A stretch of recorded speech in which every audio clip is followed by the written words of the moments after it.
life is interactional. Interactions proceed from the mind, they subsist on the mind, they also conclude and terminate in the mind.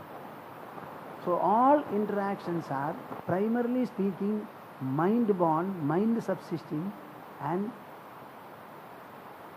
mind-sustained.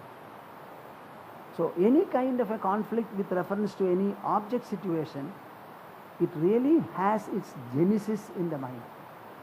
It is impossible to live in this world without conflicts. All that we have to do is make our mind more and more broad, more and more deep, more and more lofty, and more empowered, as a result of which any kind of a situation it will be able to assimilate without any fatigue whatsoever. I always quote one instance. Not now, but a few years back, the philosophy with our family people was give birth to 12 children. What? I have seen mothers who have delivered up to 10. Have you thought about it? The mother looks after 12 children, but she has only 24 hours and 2 hands. With 24 hours and 2 hands a day, how did she look after 12 children? And that was considered to be a great glory. Only I think so, or you also think? This is what you people have told me. Now you tell me, this expansive motherhood, was it a bodily development or a mental development? Huh?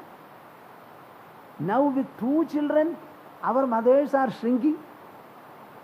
Just see.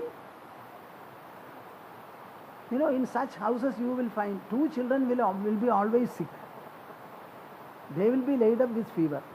The mother accepts that, now and then goes to them, gives them some kind of a medicine or this, that and all, and she will be carrying on with the other work. So don't set limits to the mind. According to me, sky is the limit. What? Mind can grow to any extent. At the age of 21, the body has completed its growth. Thereafter to grow, there is only mind and intelligence. And there is no limit at all. You can always grow, always grow. Yoga Vasishtha tells you, whoever feels that I have got shackles in my mind and I want to get away from them, for such a person is this dialogue best suited. Aham baddho vimuktasyam vidyasyasti nishchayaha natyandamajno nodajnaha sosmin shastre dhigaravan. I am bound, I am suffering from so many shackles made by the mind and intelligence. I want to get free of them. Whoever has this kind of a resolution and who is not fully ignorant and who is not very greatly knowledgeable, people in the middle level, for them this Shastra is relevant and applicable, he says.